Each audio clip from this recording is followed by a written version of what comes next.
So next advertiser దగ్గర marketing team ఉంటుంది, publisher దగ్గర సేల్స్ టీం ఉంటుంది.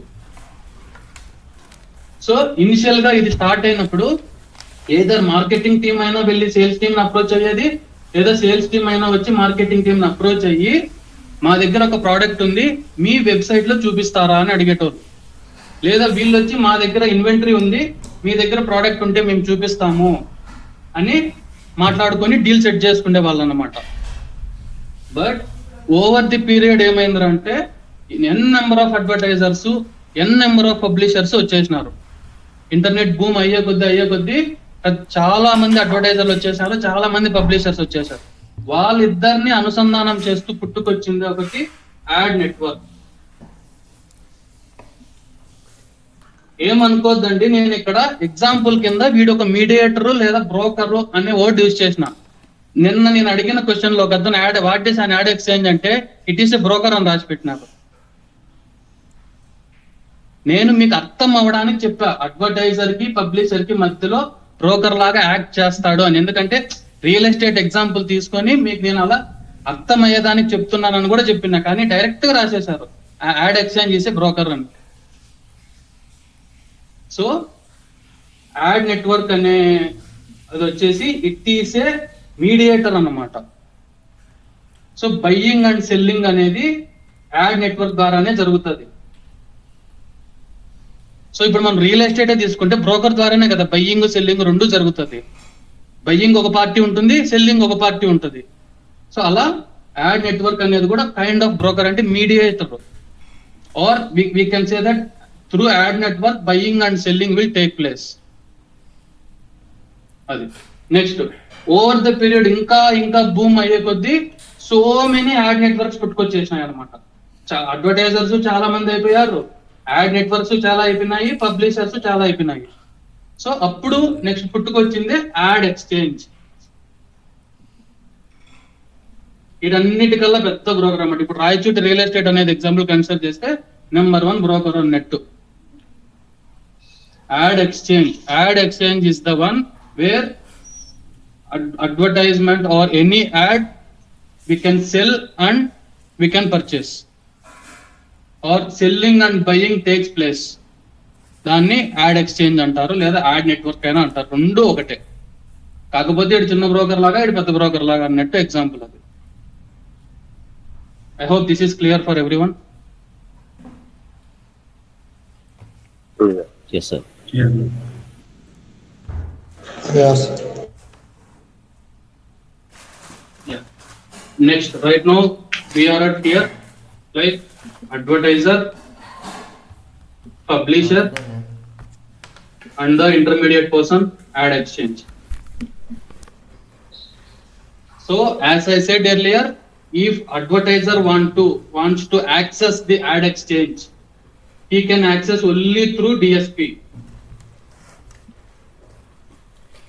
If publisher wants to access ad exchange, he can access only through SSP.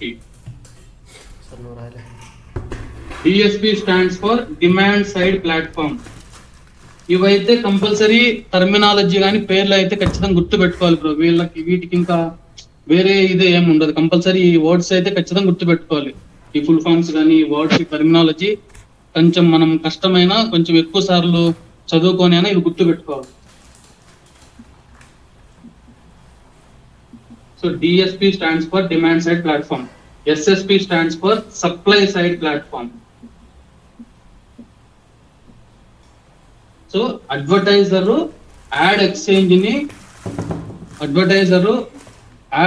approach అవ్వాలంటే he can approach only through DSP.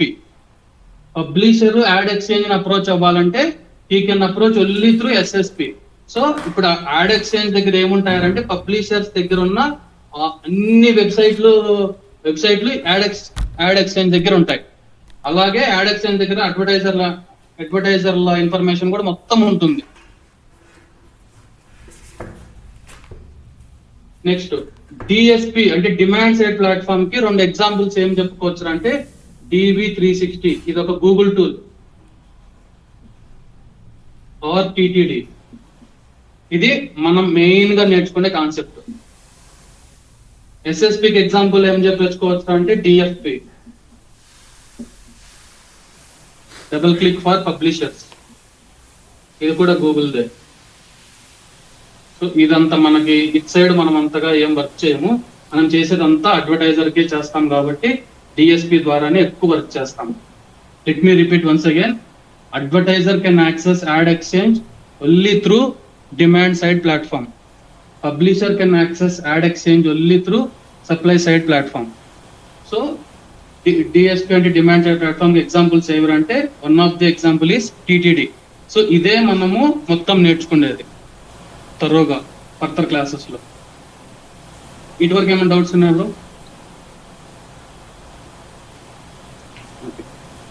Bro Lokesh bro, third question వచ్చేసి అది చెప్పారు కదా, only inventory అనేసి hold చేయగలుగుతాడు పబ్లిషర్. అవును. ప్రోడక్ట్ డేటా లేకపోతే ఎలా పబ్లిష్ చేయగలుగుతాడు బ్రో? ప్రోడక్ట్ డేటా ఉండాలి కదా అతని దగ్గర, పబ్లిషర్ దగ్గర. పబ్లిషర్ కి ప్రోడక్ట్ డేటాతో సంబంధం లేదు బ్రో. వాళ్ళు ఇచ్చే క్రియేటివ్ అంటే యాడ్ ఉంటది కదా, ఆ యాడ్ మాత్రం వేస్తాడు అంతే వెబ్సైట్ లో. ఇప్పుడు మీరు క్రిక్బజ్ వెబ్సైట్ ఓపెన్ చేస్తే అది related to cricket, sports, cricket related ఉంటది. కానీ దాంట్లో మనకి ఏసీ యాడ్ వస్తుంది, ఫ్రిడ్జ్ యాడ్ వస్తుంది, ఇంకా మీరేమన్నా మొబైల్స్ చూసింటే మొబైల్ యాడ్స్ వస్తుంది, అన్ని వస్తుంది. ఇప్పుడు మనము ఆ ప్రోడక్ట్ దాని డీటెయిల్స్ వస్తాయి. ఇప్పుడు మనము మీరు చెప్పినట్టు ఆ లింక్ క్లిక్ చేస్తాం కదా మనము. అవును.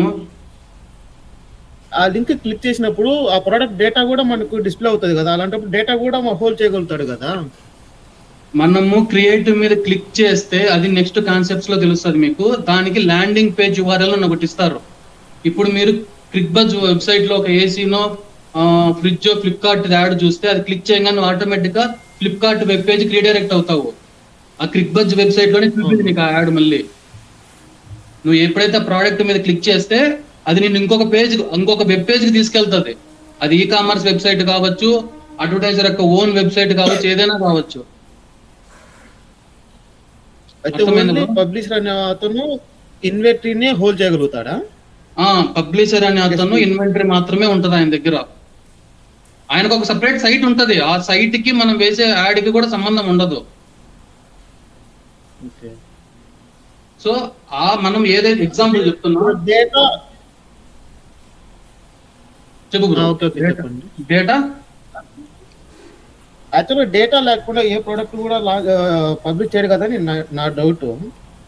అసలు లేదు బ్రో, వెబ్సైట్ లో ఉన్న డేటాకి అందులో వచ్చే యాడ్స్ కి అసలు సంబంధమే ఉండదు. మీరు కావాలంటే లైవ్ గా క్లిక్బజ్ ఏదో ఒక వెబ్సైట్ ఓపెన్ చేయండి, ఈ కామర్స్ కాకుండా నార్మల్ గా వెబ్సైట్ ఏదైనా, మీరు న్యూస్ ఛానల్ చదువుతుంటే న్యూస్ వెబ్సైట్ కావచ్చు, స్పోర్ట్స్ వెబ్సైట్ ఏదైనా ఓపెన్ చేయండి. దాంట్లో ఇప్పుడు స్పోర్ట్స్ వెబ్సైట్ లో ఎలక్ట్రానిక్ యాడ్స్ కూడా చూపిస్తాడు. ఎలక్ట్రిక్ ఏదైనా కారు సంబంధించిన, ఎందుకంటే మీరు ఆల్రెడీ ఒకవేళ కార్స్ వెతికినారు అనుకోండి, ఆ కార్ యాడ్ కూడా చూపిస్తాడు, ఏసీ చూపిస్తాడు, ఫ్రిడ్జ్ ఏదైనా చూపిస్తాడు. కానీ మెయిన్ వెబ్ పేజ్ ఏమో స్పోర్ట్స్ రిలేటెడ్ థింగ్. సో మనం ఎప్పుడైతే ఆ క్రియేటివ్ మీద క్లిక్ చేస్తామో అప్పుడు దాని అనుగుణంగా ఉన్న ఆ పర్టికులర్ ప్రోడక్ట్ యొక్క అడ్వర్టైజ్మెంట్ పేజ్కి వెళ్ళిపోతాము. ఓకేనా? ఓకే. మీకు అర్థం కాలేదంటే మళ్ళీ చెప్తా. అంటే అదే బ్రో, అదే డౌట్. డేటాను హ్యాండిల్ చేయకుండా జస్ట్ అంటే మనం లింక్ చేసినప్పుడు దాని డీటెయిల్స్ కూడా కనిపిస్తాయి కదా అనేసి నా డౌట్, నేను అనుకుంటున్నాను. మీరు ఒకసారి మీ స్క్రీన్ షేర్ చేసి ఏదైనా ఒక వెబ్సైట్ ఓపెన్ చేయండి.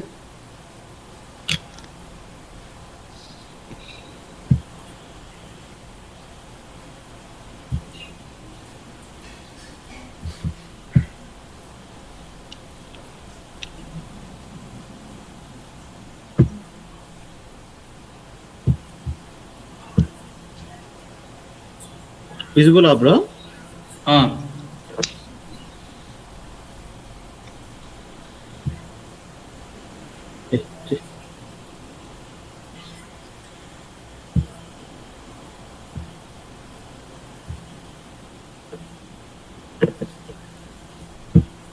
మీరు అన్నట్టు క్లిక్ బజే చూద్దాం.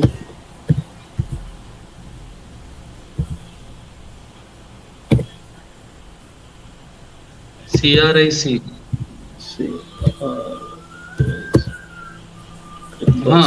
ఓకే.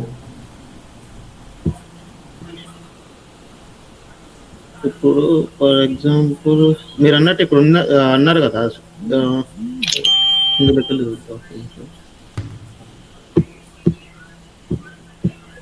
ఇప్పుడు ఏం యాడ్స్ లేవు. మీరు అది కాదు, ఫస్ట్ లింక్ క్లిక్ చేసి ఉండాల్సింది.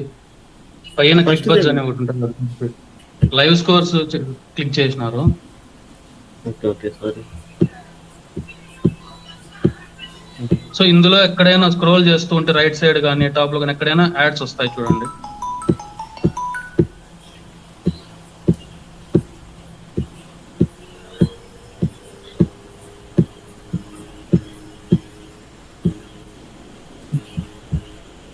ఎక్కడ లేదు యాడ్ ఒకటి కూడా.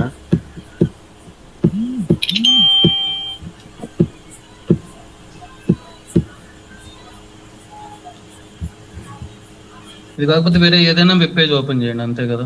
ఏదన్నా మీరు న్యూస్ చూసారు కంటే న్యూస్ వెబ్సైట్ ఇంకోటి ఏదో ఒకటి.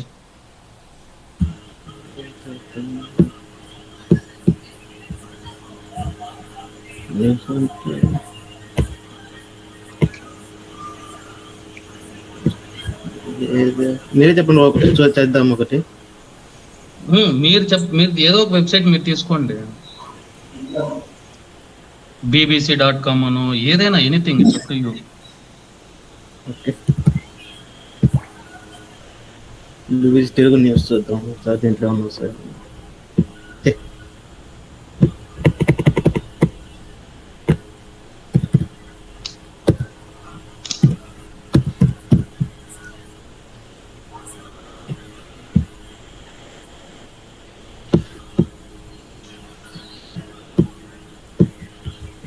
ఒక్క యాడ్ కూడా లేదు ఇక్కడ. మీరు వెబ్ పేజ్ పైది వెబ్ పేజ్, ఫస్ట్ వచ్చిన result web page. Bro just click on the plus button, new tab open చేయండి. న్యూ ట్యాబ్ తీసుకోండి. New tab just wait. కింద ఇప్పుడు ఐఫోన్ యాడ్స్ వచ్చాయి చూసారా, మేబీ దాన్ని కూడా యాడ్గా కన్సిడర్ చేయండి. Scroll down. యా సి కింద వస్తున్నాయి కదా యాడ్స్. ఓకే, కన్సిడర్ చేయొచ్చు కదా యాడ్గా. అవును. సో ఇప్పుడు ఈ దీంట్లో ఏది డేటా వాళ్ళైతే ఏమి యూజ్ చేయట్లేదు కదా.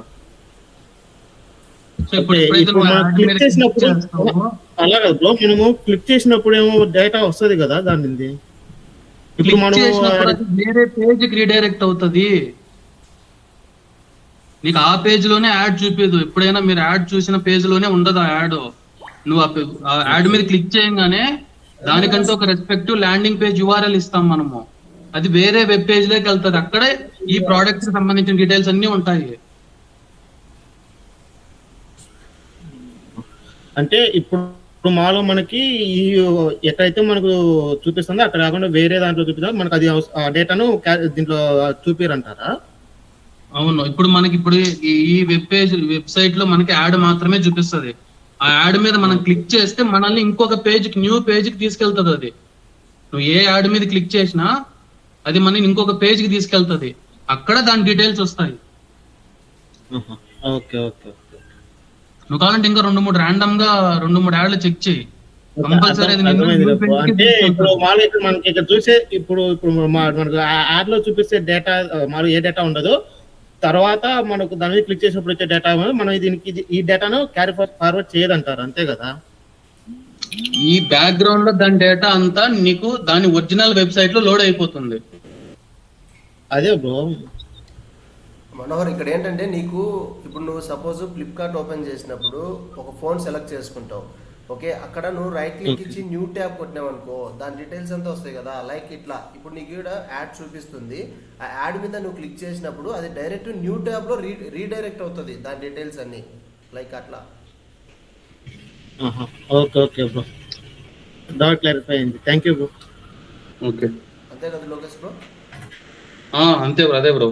సో దానికి రిలేటెడ్ గా నువ్వు న్యూ అడ్వర్టైజర్ ఒక వెబ్సైట్ లోకి వెళ్ళిపోతావు, అక్కడ దాని డీటెయిల్స్ వస్తాయి నీకు. Okay okay thank you.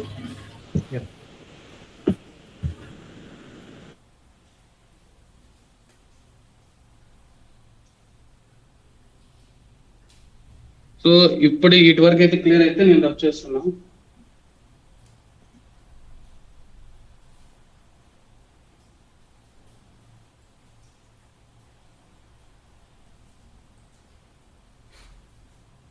Concept verification.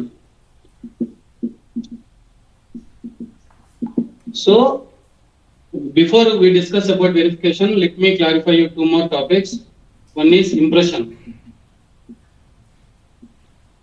second one is click or clicks. So impression is nothing but showing our ad in a web slot or ad slot. ఒక creative ని ఎత్తుకొని పోయి వెబ్ పేజ్ లో ఉన్న ad slot లో చూపించేదాన్ని impression అంటాము. Impression is nothing but showing our ad in a web slot or ad slot is nothing but and impression. What is a click? So example, ఇక్కడ మనకు ఒక యాడ్ చూపించారు, దాన్ని ఇంప్రెషన్ అంటాము. మనకు ఆ యాడ్ మీద ఇంట్రెస్ట్ వచ్చి మనం దాని మీద క్లిక్ చేస్తే దాన్ని క్లిక్ అంటాము. Whenever we show any interest towards a creative or ad and if we click on that, it is called click. So next ఏమైందిరా అంటే అడ్వర్టైజర్ ఒక్కొక్కసారి చాలా మటుకు పబ్లిషర్స్ తో నాకు ఎక్కువ క్లిక్స్ కావాలి అనే ఒక అగ్రిమెంట్ చేసుకుంటాడు అనమాట. ఎందుకంటే ఎక్కువ క్లిక్స్ వస్తున్నాయి అంటే అడ్వర్టైజర్ ఎలా థింక్ చేస్తాడు, యూజర్స్ నా యొక్క ప్రోడక్ట్ మీద ఎక్కువ ఇంట్రెస్ట్ చూపిస్తున్నారు అనుకుంటాడు. సో దానికోసం ఏమైందంటే పబ్లిషర్లు ఎలా బిహేవ్ చేయడం మొదలు పెట్టారంటే, లెట్స్ సే ఒక వెబ్సైట్ కి చాలా ట్రాఫిక్ ఉంది, వాళ్ళు ఏం చేస్తున్నారంటే ఒక 500-600 మొబైల్స్ దానికి సాఫ్ట్వేర్ తో లింక్ చేసి ఆటోమేటిక్ అల్గారిథం ద్వారా ఈ అడ్వర్టైజర్ యొక్క యాడ్ ఎప్పుడైతే రాగానే ఆటోమేటిక్ అది క్లిక్ చేసేటట్టు ఒక సాఫ్ట్వేర్ బిల్డ్ చేసినారు. సో అడ్వర్టైజర్ ఏమో నీకు ఇన్ని క్లిక్స్ వచ్చినాయని చెప్తున్నాడు, కానీ practically those all are fraud clicks. ఎందుకంటే వీళ్ళే మొబైల్స్ తీసుకొని వీళ్ళే ఒక సాఫ్ట్వేర్ బిల్డ్ చేసి వాటితో క్లిక్ చేపిస్తున్నారు. డిఫరెంట్ యూజర్స్ క్లిక్ చేయట్లేదు ఇంట్రెస్ట్ చూపించి. సో అలా ఫ్రాడ్ క్లిక్స్ అనేవి ఎక్కువైనాయి. సో ఆ ఫ్రాడ్ క్లిక్స్ ని అరికట్టడానికే తీసుకొచ్చిన one more small add on tool ఏంటంటే వెరిఫికేషన్. ఈ వెరిఫికేషన్ అనే యాడ్ ఆన్ టూల్ కనుక అడ్వర్టైజర్ డిఎస్పీకి ఇస్తే, so it will verify weather the clicks what we have received is fraud clicks or genuine clicks. ఇది verification అనే add on tool advertiser కనుక pass చేస్తే అప్పుడు అగ్రిమెంట్ చేసుకుంటాడు ఇతను, ఇది ఇచ్చినప్పుడు నేను జెన్యూన్ క్లిక్స్ కి మాత్రమే పే చేస్తాను అని. సో మార్కెట్ లో క్లిక్స్ కి ఇంత అమౌంట్ అనేది రైజ్ అయిన తర్వాత చాలా మంది పబ్లిషర్స్ అడ్వర్టైజర్ని మోసం చేయడం లాగా స్టార్ట్ చేశారు అనమాట ఫ్రాడ్ క్లిక్స్ ద్వారా. సో వాళ్ళే మొబైల్స్ అన్ని కొనుక్కొని ఒక సాఫ్ట్వేర్ బిల్డ్ చేసి వాళ్ళకి యాడ్ పడంగానే ఆటోమేటిక్ గా అది ప్రెస్ అయ్యేటట్టు. సో అలా కాకుండా దాన్ని రెక్టిఫై చేయడానికి వెరిఫికేషన్ అనే ఒక యాడ్ ఆన్ టూల్ ని తీసుకొచ్చారనమాట. That is an add on tool. Let me repeat once again. Impression is nothing but showing our creative in the ad slot. అది ఎన్నిసార్లు ఏం కావచ్చు, ఎన్ని ఇంప్రెషన్ రావచ్చు. ఒకసారి చూపిస్తే ఒక ఇంప్రెషన్ 100 times చూపిస్తే 100 impressions. Showing our ad in the web slot or ad slot or inventory ఏదైనా అవ్వచ్చు, దాన్ని ఇంప్రెషన్ అంటాం. క్లిక్ అంటే when user shows some interest and clicks on the any ad, that is called click. Verification అనేది ఎందుకు use చేస్తాం రా అంటే ఫ్రాడ్ క్లిక్స్ ని అరికట్టడానికి అనమాట. To minimise the fraud clicks or to control the fraud clicks, we use verification add-on.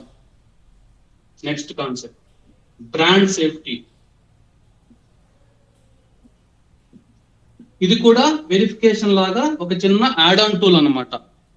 ఈ brand safety అనేది అడ్వర్టైజర్ డిఎస్పీకి ఇస్తే ఏమవుతుందిరా అంటే, ఏవైనా ఏ కంట్రీ అయినా ఇల్లీగల్ సైట్స్ అని కొన్ని సైట్లని బ్లాక్ చేసి ఉంటుంది.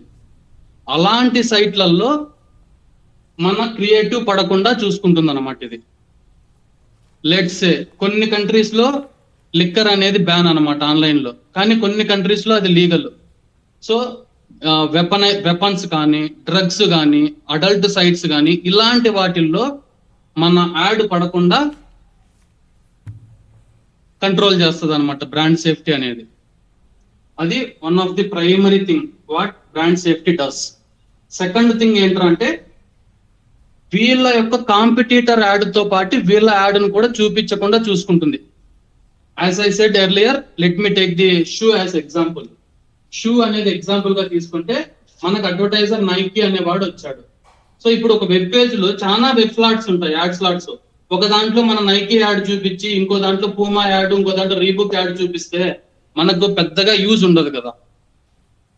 మనది ఒకటి షూ యాడ్ చూపించి మిగిలిన రెండు ఏదో ఏసీయో, వాషింగ్ మిషన్, ఇంకోటి చూపించుకుంటే ఓకే, కానీ మూడు ఒకే చోట చూపిస్తే మనదే క్లిక్ చేస్తారని గ్యారెంటీ లేదు కదా యూజర్ ఇంట్రెస్ట్. సో వేరే షూస్ మీద కూడా పోవచ్చు.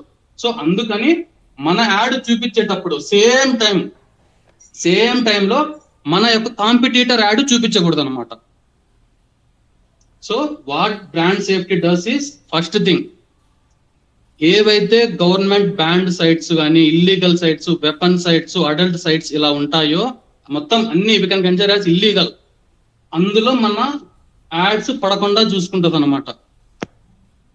సెకండ్ థింగ్, ఇది ఏం చేస్తుంది అంటే మన యాడ్ చూపించే టైంలో మన కాంపిటీటర్ యాడ్ చూపించకూడదు అనమాట. నెక్స్ట్ సెకండే మళ్ళీ చూపించుకోవచ్చు. మన యాడ్ ఎప్పుడైతే పడుతుందో, అది ఎంతసేపు అయితే ఉంటుందో ఆ టైంలో మన కాంపిటీటర్ యాడ్ అనేది కనపడకూడదు అనమాట. అది బ్రాండ్ సేఫ్టీ చూసుకుంటుంది. What verification does is it minimise the fraud clicks అనేది లేకుండా చూసుకుంటుంది, లేదా ఉన్న మినిమైజ్ చేస్తుంది, చాలా మటుకు తగ్గించేస్తుంది. సెకండ్ థింగ్ వచ్చేసి బ్రాండ్ సేఫ్టీ మొత్తం 2 వర్క్స్ చేస్తుంది ప్రైమర్లీ. ఫస్ట్ థింగ్ ఏంటంటే ఇల్లీగల్ ఆర్ బ్యాండ్ సైట్స్ కానీ, అడల్ట్ సైట్స్ కానీ, ఏదైనా వెపన్ సైట్స్ కానీ ఇలా ఉన్న సైట్లలో మన యాడ్ ని post చేయదన్నమాట.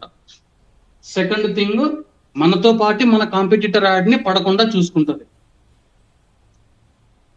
I hope everyone is clear till now.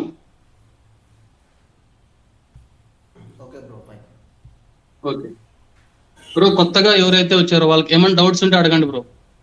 Sorry name మర్చిపోయాను, ఏమైనా డౌట్ ఉంటే అడగండి.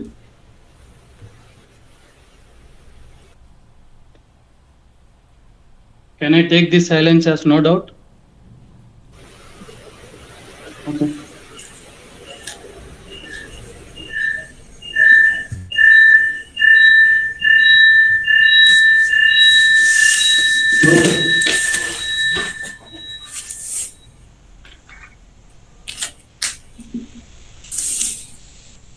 Advertiser, publisher. So next topic is deals. So deal is nothing but an agreement between advertiser and publisher. Deal అనేదానికి definition ఏంటంటే it is an agreement between advertiser and publisher, or it is an IO అంటే insertion order. So it is an IO between advertiser and publisher. మనకు అర్థం అవే terminology చెప్పాలంటే agreement అంటాము, normal digital marketing టెర్మినాలజీలో చెప్పాలంటే insertion order or IO అంటాము. So it's a IO between advertiser and publisher. So deals లో 2 types ఉంటాయి అనమాట. ఒకటి పీజీ డీల్, రెండు వచ్చేసి పిఎంపి. సో ఇవైతే కంపల్సరీ మనం బట్టి కొడతామా, అర్థం చేసుకొని పదాలను గుర్తు పెట్టుకుంటామా అనేది it's total up to you. But ఈ పదాలు అయితే చాలా గుర్తు పెట్టుకోవాలి, చాలా ఇంపార్టెంట్ టాపిక్ డీల్స్ అనేది. PG stands for programmatic guarantee, PMP stands for private market place.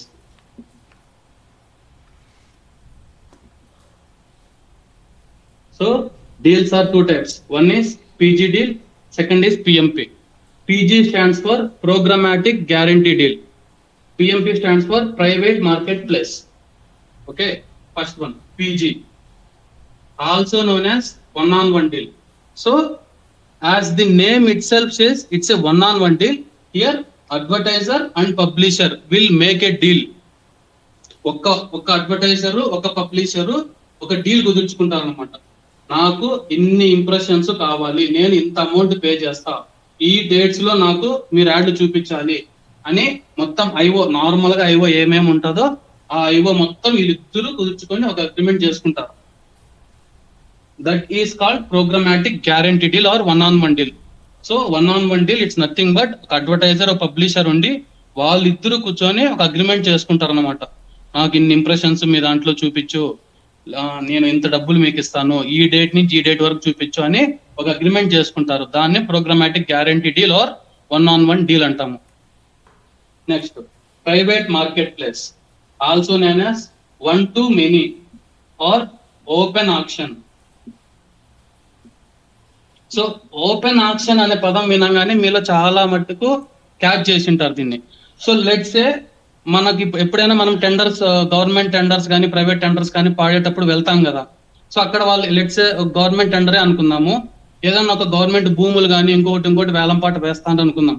వాళ్ళు గవర్నమెంట్ రేట్ అని ఒకటి చెప్తారు ఫస్ట్ లో. లెట్స్ సే ఒక ఎకర్ భూమి, గవర్నమెంట్ భూమి వేలం వేస్తాము, సో దీన్ని ఒక 10 years వరకు ఎవరు పాడుకుంటే వాళ్ళకే ఉంటుంది లీజ్కి అంటారు. వాళ్ళు ఒక రేట్ చెప్తారు, 20 lakhs 30 lakhs ఎంతో. అలా ఈ ఇండస్ట్రీలో కూడా ఒకటి ఉంటది అనమాట, దాన్ని ఫ్లోర్ ప్రైస్ అంటాము. ఇప్పుడు మనం తీసుకున్న గవర్నమెంట్ ల్యాండ్ ఎగ్జాంపుల్లో గవర్నమెంట్ బిడ్ అనేది ఒకటి ఉంటుంది కంపల్సరీ. వాళ్ళు ఇన్ ఇయర్ లీజుకి ఇస్తాము, గవర్నమెంట్ పాట ఇంత అని చెప్తారు. సో అలాగా ఈ ఇందులో వచ్చేసి దాన్ని, ఆ బిడ్ని ఫ్లోర్ ప్రైస్ అంటాము. సో ఈ ఫ్లోర్ ప్రైస్ లో లెట్స్ సే $1 అనుకుందాం. ఇది ఎందుకంటే మొత్తం మనం యుఎస్ కి చేస్తాం కాబట్టి వాళ్ళ కరెన్సీ డాలర్. ఫ్లోర్ ప్రైస్ $1 పెడితే ఎవ్వరు మనకి పోటీకి రాకుండా ఉన్నారంటే $1 కి మన యాడ్ వాళ్ళ వెబ్సైట్ లో చూపిస్తారు. ఎవరన్నా పోటీకి వచ్చినారంటే ఎవరైతే ఆ బిడ్ గెలుస్తారో వాళ్ళ క్రియేటివ్ ని చూపిస్తారు అన్నమాట. ఇవంతా కూడా ఫ్రాక్షన్ ఆఫ్ సెకండ్స్ లో జరిగిపోతుంది. So let me repeat this entire topic. Deal is nothing but an IO or insertion order or an agreement between advertiser and publisher. So we have two types of deals. One is programmatic guarantee and other is private marketplace.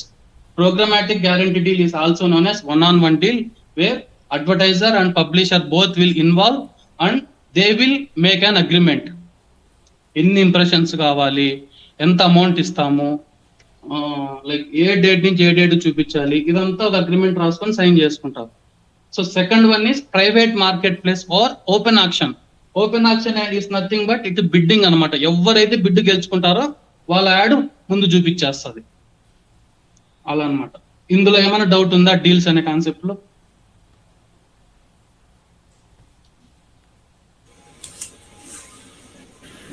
No bro. So I think these were the topics we discussed yesterday and day before yesterday. So ఇంకా ఎవరికైనా doubts ఉంటే చెప్పండి.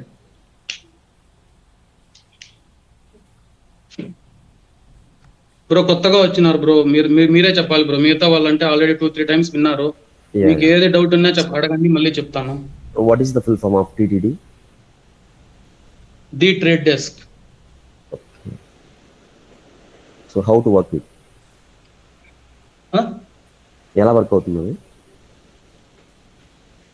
ఎలా work అవుతుంది అనేది ఇంకా మనము in depth classes లెక్క పోలా కదా bro.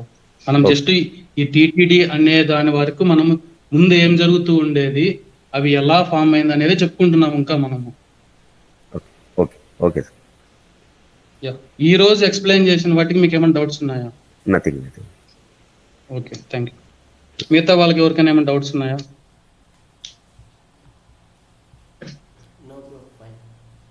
Okay, thank you. So I think that's it for today. We'll continue in tomorrow class. Lokesh bro, Manohar, ఇదే బ్రో మీరు 13th క్వశ్చన్ ఒకటి ఇచ్చారు కదా, బ్రాండ్ సేఫ్టీ ఫంక్షన్స్ అనేసి, అది ఒకసారి చెప్పగలుగుతారా? యా.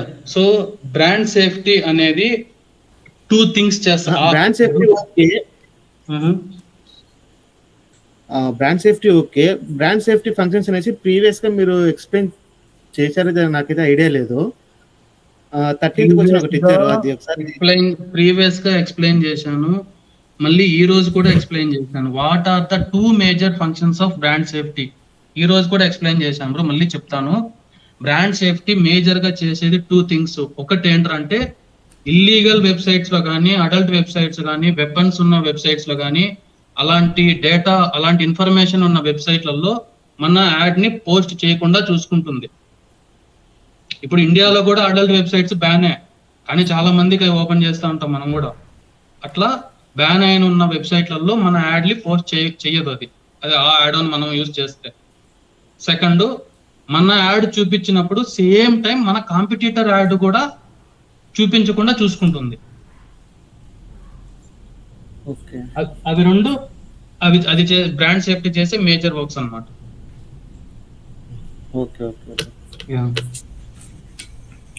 యాక్చువల్ గా నేను what is brand safety and functions అంటే డిఫరెంట్ గా ఉంటాయి అనేసి. లేదు బ్రో, అలా మీరు కన్ఫ్యూజ్ అవ్వాలని నేను అట్లా రాసిన. Okay thank you bro. ఎవరైతే ఆన్సర్స్ తెలుగులో రాసి ఉంటారో వాళ్ళకైతే కాన్సెప్ట్లు అర్థమైనాయి. బట్ కొద్దిగా ఇంగ్లీష్ కూడా నేర్చుకోవాలి బ్రో. ఇంటర్వ్యూస్ కి మీరు ప్రిపేర్ అవ్వాలన్నా, లేదంటే రేపు ఇంటర్వ్యూలో తర్వాత అయినా మీరు మీ వాళ్ళతో ఇంటరాక్ట్ అవ్వాలన్నా త్రూ ఇంగ్లీషే కాబట్టి ట్రై టు లెర్న్ ఇంగ్లీష్. కొద్దిగా మేనేజింగ్ వచ్చినా చాలు, ఎందుకంటే మనకు ఈ పదాలు పట్టేసినాంరా అంటే ఇన్ బిట్వీన్ లో తెలుగు ఇంకోటి యూజ్ చేసినా ఇబ్బందిలే. మెయిన్ ఈ పదాలు గుర్తు పెట్టుకోవాలి. సో అది కొట్టి కొడతారా, మీరు అర్థం చేసుకొని ఇది చేస్తారా అనేది it's up to you. But concept అయితే అర్థమైంది మీకు అని ఇంగ్లీష్ అనే దాని మీద కొంచెం శ్రద్ధ వహించాలి బ్రో. హలో లోకేష్ భాయ్, బ్రాండ్ సేఫ్టీ అనేది టర్మినాలజీ మాత్రమేనా, దాని కింద టూల్స్ చాలా ఉన్నాయి డిఫరెంట్ బ్రాండ్ సేఫ్టీ అనేది ఒక చిన్న యాడ్ ఆన్ టూల్ బ్రో. అది జస్ట్ యాడ్ ఆన్ టూల్ అంటే సింగిల్ టూల్, అది multiple tools. Single tool brand safety అనేది సింగిల్ యాడ్ ఆన్ టూల్ అంతే. ఓకే, డిఫరెంట్ నేమ్స్ తో ఏం లేదు. లేదు మొత్తం ఇండస్ట్రీ మొత్తం బ్రాండ్ సేఫ్టీ అంటే ఒకటే బ్రాండ్ సేఫ్టీ, కానీ డిఫరెంట్ యాడ్ సర్వర్స్ లో డిఫరెంట్ గా యూజ్ చేస్తారు అంతే దాన్ని. ఓకే యూజెస్ డిఫరెంట్ గా ఉంటుంది, బట్ నేమ్ మాత్రం యూజెస్ సేమే. ఓకే, వాటి ఇంటిగ్రేషన్స్ అనేవి డిఫరెంట్ గా ఉంటాయి వేరే దాంట్లలో. Okay fine. మన టీటీడీలో దాన్ని ఎలా ఇంటిగ్రేట్ చేస్తాము అనేది చిన్న జస్ట్ ఒక రైలు యాడ్ చేస్తాం.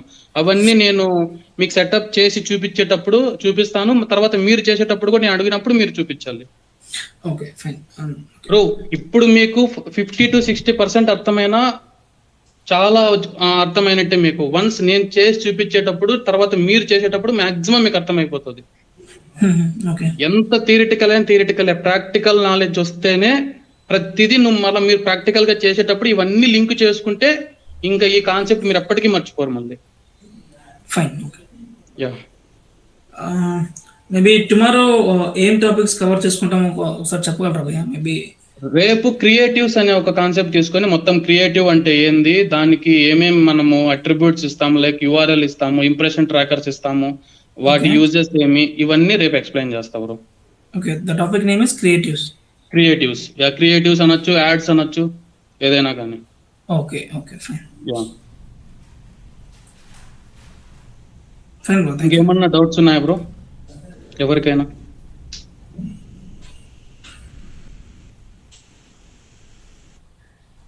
Okay, if everyone is okay, then I may leave. Yeah, thanks. Thank you everyone. Bye. ఏం డౌట్స్ ఉన్నా మహేష్ ని ఇచ్చి అవుట్ అవ్వండి, మహేష్ నాకు చెప్తాడు. Okay bro, thank you.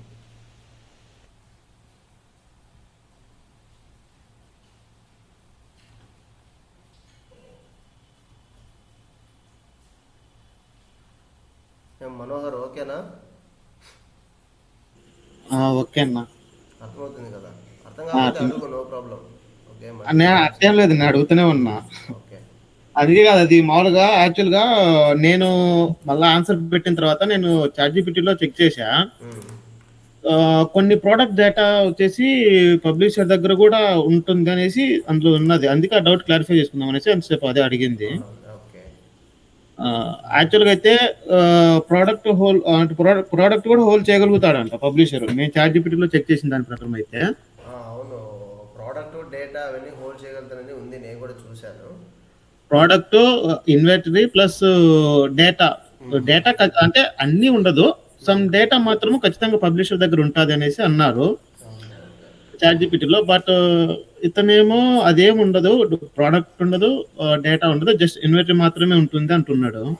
అవునవునులే, అదే అందుకనేసి నాకు మామూలుగా చాట్‌జిపిటి అట్లా చెక్ చేశాను అన్న, ఎందుకులే మళ్ళీ గూగుల్ చేశారు అనుకుంటారు అనేసి. అది నీ నేను పర్సనల్గా నీకు ఓన్ నాలెడ్జ్ కావాలంటే చేసుకున్నావు ప్రాబ్లం.